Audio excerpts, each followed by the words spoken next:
Dear friends and dear students, welcome to my YouTube channel Delta DM Maths Point। দেখো আজকে ক্লাসের বিষয় সূচকের ধারণা। সূচকের ধারণা এই ক্লাস আগে একটা আমি নিয়েছি, যে সূচক সম্পর্কে একটু কিছু আইডিয়া দেওয়া।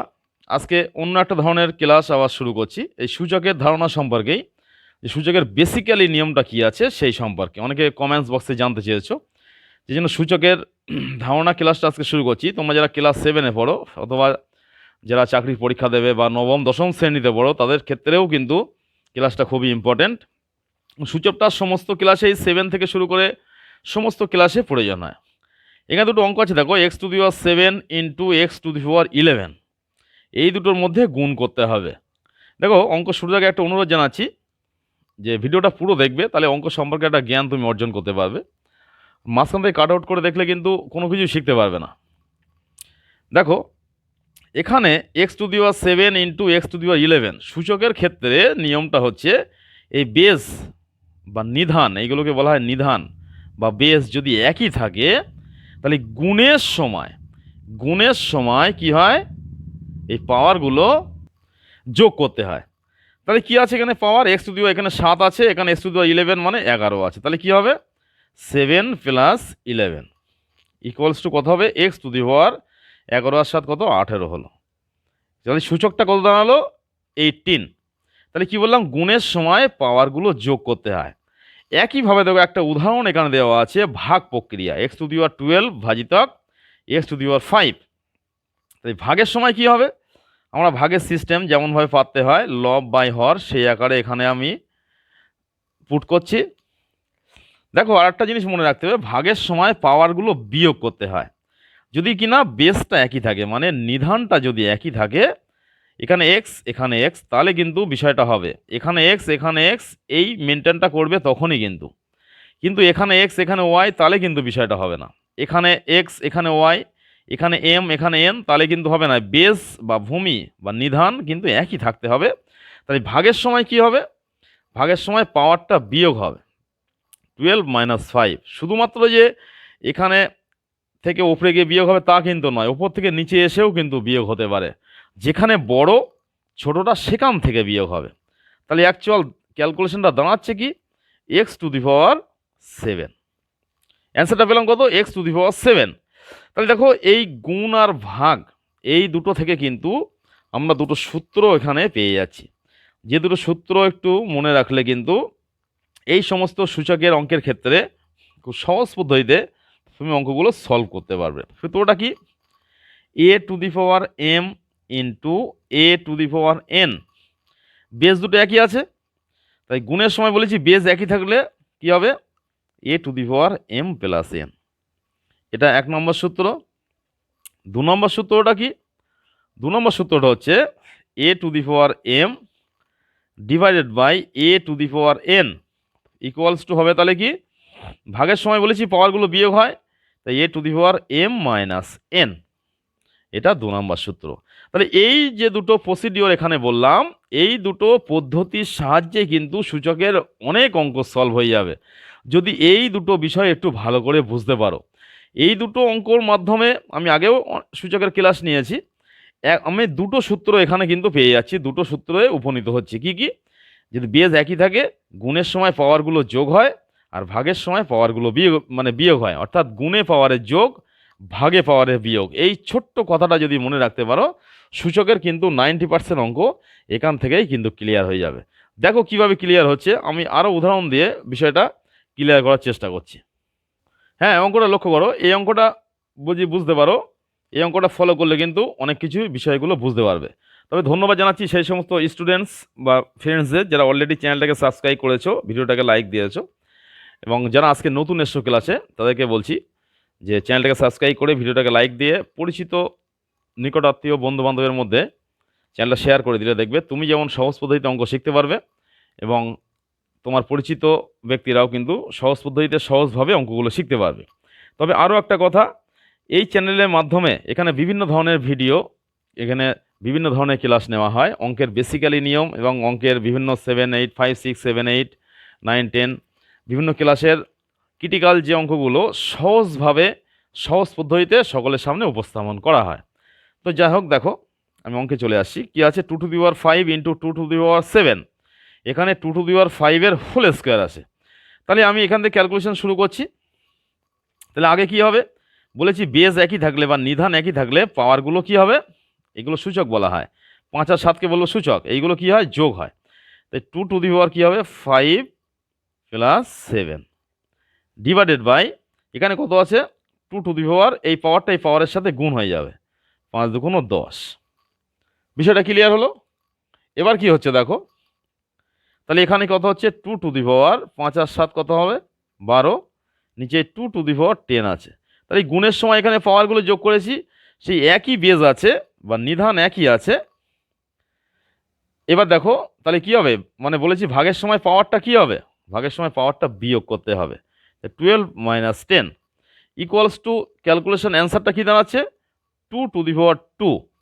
2^2 মানে কত, মানে 2-এর মাথায় 2 আছে, মানে 2টাকে দুবার গুণ করতে হবে, মানে 2×2 = 4, অ্যান্সার পেয়ে গেলাম 4। তাহলে কত দেখো সহজভাবে আমরা কিন্তু অঙ্কের থিওরিটা পেয়ে গেছি। তবে এই দুটো সূত্র কিন্তু ভালোভাবে ফলো রাখতে হবে। a⁴m ইন্টু a⁴n, মানে বেজ একই আছে মানে গুণের সময় পাওয়ারের যোগ, ভাগের সময় পাওয়ারের মানে বিয়োগ। অর্থাৎ কি বলেছি একটু আগে, যে মনে রাখতে হবে ছোট্ট একটা কথা, গুণে পাওয়ারের যোগ, ভাগে পাওয়ারের বিয়োগ, এইটুকু ছোট্ট একটা কথা মনে রাখলে কিন্তু তুমি সহজ পদ্ধতিতে অঙ্কগুলো নিজেই সলভ করতে পারবে। দেখো পরবর্তী অঙ্কে চলে আসছি। পরবর্তী অঙ্কটা কী আছে লক্ষ্য করো, 25² ইন্টু 25^4, এখানে 5^9।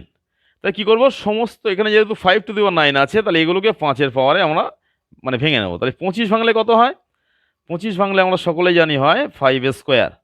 বাইরে কিন্তু একটা স্কোয়ার আছে, মাথায় রেখো, এটা স্কোয়ারটা এখানে বসিয়ে দিতে হবে, এই ইন্টু সাইনটা এখানে আনলাম। এর ক্ষেত্রেও তাই, এটা কিন্তু পয়েন্ট পড়ে গেছে এখানে একটা, কিন্তু এটা কিন্তু পয়েন্ট না, এটা কিন্তু পয়েন্ট নয়, এটা এমনি দাগ পড়ে গেছে একটা, এটা কিন্তু 25-এর স্কোয়ার, এখানে 25^4 আছে। তাহলে কি হবে, এখানে ভিতরটাকে ভাঙছি 25² ওপরে পাওয়ার 4 আছে, 4 বসিয়ে দিলাম, নিচে 5^9। বিষয়টা ক্লিয়ার হলো?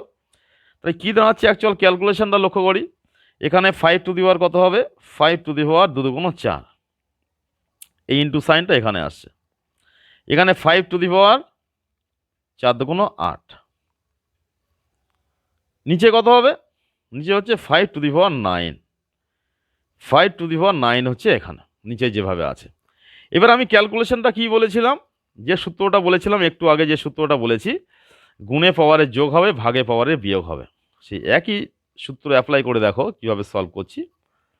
যে তাহলে কত হবে 5^4 ইন্টু 5^8 আছে, তাহলে আগে এইখানে গুণের আকারটা আগে যোগ করে নেব, তাই 5^4 প্লাস 8, নিচে কি আছে 5^9। একটু বিশ্লেষণ করে শেখাচ্ছি যাতে করে একবার শিখে নিতে পারলে কিন্তু এখানে যে তোমার 5 মিনিটের জায়গায় যদি 10 মিনিট ধরে আমি এই অঙ্কটা করাই, তুমি 10 মিনিট ধরে দেখো, তাতে কোনো ক্ষতি নেই। তো একবার যদি অঙ্কটা শিখতে পারো তাহলে কিন্তু তোমার অল্প সময়ের মধ্যে তুমি নিজেই ক্যালকুলেশন করতে পারবে।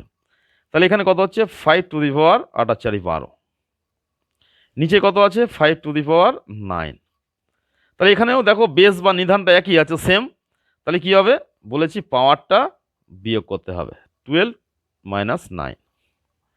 তাহলে ক্যালকুলেশনটা কী দাঁড়াচ্ছে অ্যাকচুয়াল অ্যান্সারটা 5^, 12 থেকে 9 বাদ দিলে কত 3, 5^3, 5^3 মানে কত 3×15, তা কিন্তু নয়, 5^3 মানে হচ্ছে 5টাকে 3 বার গুণ করতে হবে। বলেছি যে কোনো সংখ্যার মাথায় যে পাওয়ারটা থাকবে, সেই পাওয়ার যত থাকবে সেই সংখ্যাটা ততবার গুণ হবে, 5 × 5, 3টে 5 গুণ করলে কত হচ্ছে 125। তাই দেখো কত সহজ পদ্ধতিতে কিন্তু অঙ্কটার আমরা অ্যান্সার পেয়ে গেলাম। তো এইভাবে দেখো সহজ পদ্ধতিতে অঙ্ক শিখতে গেলে কিন্তু কি করতে হবে, এই ভিডিওটাকে লাইক দিয়ে চ্যানেলটাকে সাবস্ক্রাইব করে পরিচিত বন্ধুবান্ধবের মধ্যে ভিডিওটাকে শেয়ার করে দিতে হবে। দেখো পরবর্তী অঙ্কে চলে আসছি। পরবর্তী অঙ্কটা ফলো করো, কি আছে 2^6 ইন্টু 3^5 ডিভাইডেড বাই 6^5। এটাকে আমাদের মান নির্ণয় করতে হবে সূচকের, আমরা সূচকের বেসিক নিয়ম এখন শিখছি, সূচকের সাহায্যে মানে এটাকে মান নির্ণয় করতে হবে। তাই অঙ্কটা কী আছে, 2⁶ ইন্টু 3⁵ এটাকে ভাঙা যায় না, এইভাবে রেখে দিচ্ছি।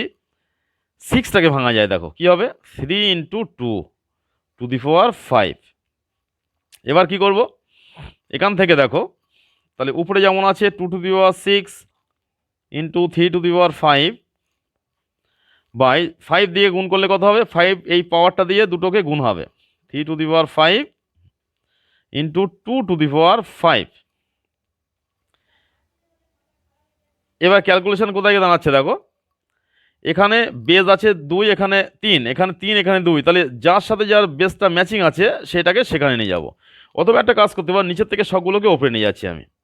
তাই 2⁶ আছে, বলেছি ভাগের সময় পাওয়ারগুলো বিয়োগ হয়, তাহলে এই 2 আর এখানে 2 আছে, এখানে 6 পাওয়ারটা এখানে 5, তাহলে এই 5টা গিয়ে এর সাথে বিয়োগ হবে, 6 - 5 ইন্টু 3⁵, এখানেও 3⁵ আছে, এখানেও 3⁵ আছে, তুমি কেটে দিতেও পারো, অথবা সিস্টেম মেনটেন করলে ভাগের সময় পাওয়ারটা বিয়োগ হয় বলেছি, বিয়োগ করে দিলাম।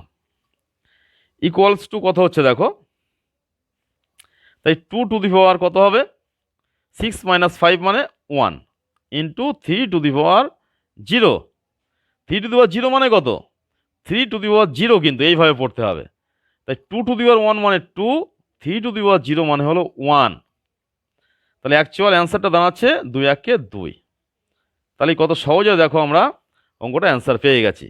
3⁵ মানে 1 মানে কি থিওরি শিখলাম এখানে, এখানে থিওরিটা দেখো, এইটা মনে রাখতে হবে, সামথিং ⁵ ইকুয়ালস টু 1, মানে কোনো কিছু ⁵ যদি হয় সেটা ইকুয়ালস টু কিন্তু 1 হবে। এই সূত্রটাও কিন্তু সূচকের সূত্র যেখানে তুমি লোড করছো সেখানে কিন্তু এটা মাথায় রেখে দিও। মনে করো y⁵ আছে, সেটা সমানও কিন্তু 1 হবে। 10⁵ আছে, সেটা সমানও কিন্তু 1 হবে। কেন 1 হবে, তাহলে যদি না বুঝতে পারো আমাকে জানালে আমি এই সংক্রান্ত একটা ক্লাস নেব, সেখানে ডিটেলস আমরা আলোচনা করব যে এই টু দি পাওয়ার করলে সেগুলো সমান 0 কেন হয়। তাহলে দেখো আমরা কি করলাম, সূচকের বেসিক নিয়মের সঙ্গে সঙ্গে সূচকের কিছু অঙ্ক আমরা সলভ করলাম। পরবর্তী ক্লাসে এই সংক্রান্ত সূচকের বিভিন্ন বেসিক্যালি নিয়ম নিয়ে আমরা আলোচনা করব।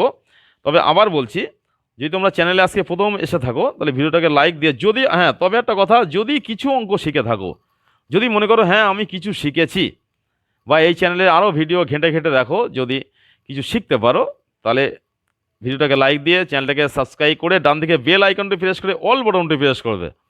তাহলে কি হবে, আমি ক্লাস নিলেই তুমি প্রথমে পেয়ে যাবে। এবং পরিচিত বন্ধুবান্ধবের মধ্যে ভিডিওটাকে শেয়ার করে দেবে।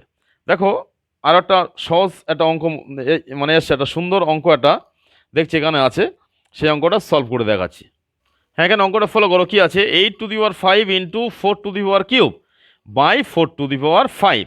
তাহলে কী করবো, সবগুলোকে 2-এর পাওয়ারে ভেঙে নেবো। 4-এর পাওয়ার আছে এই দুটো, কিন্তু এখানে 8টাকে তো আমি তো 4-এর পাওয়ারে ভাঙতে পারবো না, সেই জন্য সমস্তগুলোকে 2-এর পাওয়ারে ভেঙে নিচ্ছি। 8 মানে কত, 2⁵, সেটার বাইরে 5⁵ আছে বসিয়ে দেওয়া হলো, ইন্টু 4⁵, 4-এর পাওয়ারে ভেঙে নেব, 2² বাইরে কত আছে 3, 3টা বাইরে বসিয়ে দিলাম পাওয়ারে, নিচে আছে 4⁵, 4টাকেও 2-এর পাওয়ারে ভেঙে নিচ্ছি, ইকুয়ালস টু কত, 2⁵, 3×5 = 15, ইন্টু এখানে 2⁵ কত হবে, 3×2 = 6, নিচে কত হচ্ছে 2⁵, 5×2 = 10। এবার দেখো বেস বা নিধানগুলো সব কিন্তু সেম টু সেম হয়ে গেছে। তাহলে কি করতে হবে, আগে গুণের কাজটা করব। গুণের সময় বলেছি বেস একই থাকলে পাওয়ারগুলো কি করতে হয়, যোগ করতে হয়। 15 + 6, নিচে কি আছে সেটাকে বসিয়ে দিচ্ছি 2⁻10। এবার দেখো কি করছি, তাহলে এখানে 2 কত হবে, তাহলে 15 আর 6 21, তাই 2⁻21 ডিভাইডেড বাই 2⁻10 ইকুয়ালস টু, যেহেতু বেসটা সেম আছে ভাগের সময় পাওয়ারটা কি করতে হবে, ভাগের সময় পাওয়ারটা বিয়োগ হবে, তাহলে 21 - 10 অ্যাকচুয়াল কত হবে, তাহলে ক্যালকুলেশনটা দাঁড়াচ্ছে দেখো অ্যান্সারটা 2⁻21 থেকে 10 বাদ দিলে 11, তাই এটাই কিন্তু অঙ্কের অ্যান্সার। তাহলে দেখো কত সহজ পদ্ধতিতে অল্প সময়ের মধ্যে কিন্তু অঙ্কটা আমরা সলভ করলাম। এইভাবে ডিটেলসে কিন্তু অঙ্কগুলো বুঝতে হবে, তাহলে কিন্তু তুমি অঙ্কগুলো ভালোভাবে শিখতে পারবে। আর তুমি মনে করবে যে অঙ্ক সেই সময় ভালোভাবে শিখলে যখন এই অঙ্কটা তুমি আরেকজনকে বোঝাতে পারবে। দেখছি অনেকে অঙ্ক শেখাচ্ছেন, অঙ্ক করাচ্ছেন, খুব স্পিডে ঝড়ের বেগে অঙ্ক করিয়ে যাচ্ছেন, অল্প সময়ের মধ্যে একটা অঙ্ক নামিয়ে দিচ্ছেন। কিন্তু অঙ্কটা তো আমি স্পিডে করলেও তো কয়েক সেকেন্ডের মধ্যে করতে পারবো, কিন্তু বোঝানোর তো একটা ব্যাপার আছে, তোমাদেরকে তো বুঝতে হবে, সেটা তো একটা ব্যাপার আছে। যে সহজ পদ্ধতি যাতে বুঝতে পারো সেই জন্য ডিটেলসে ভেঙে তোমাদেরকে শিখিয়ে দিলাম। তোমরা যখন প্র্যাকটিস করবে তখন স্পিডে অঙ্কগুলো নিজেরা তৈরি করে নেবে। তো যাই হোক, আমরা পরবর্তী ক্লাসে এই সংক্রান্ত আরও বিভিন্ন অঙ্ক নিয়ে আলোচনা করব।